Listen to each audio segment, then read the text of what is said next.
सीता के सकल देखी झखथि न जान करीखी। अब सीता रली कुमार गे माई। अब सीता रली कुमार गे माई। अब वशिष्ठ मुनि दिन विचारहु।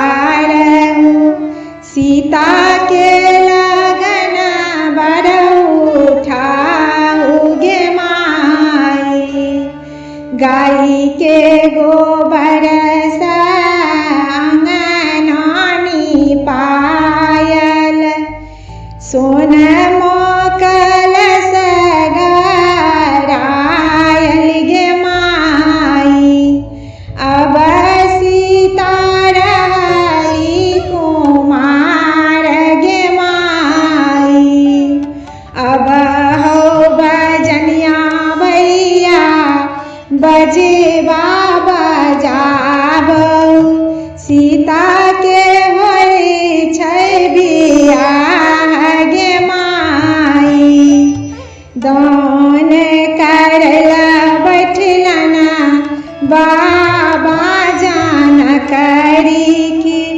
मोती जकाँ झरई नोर गे माई।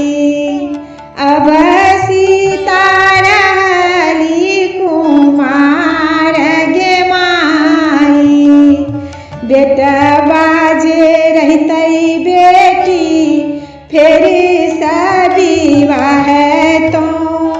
बेटी के बिहाल न जाई गे माई। सीता के सकल देखी झखथि न जान करीखी। अब सीता रली कुमार गे माई। अब सीता रली कुमार गे माई।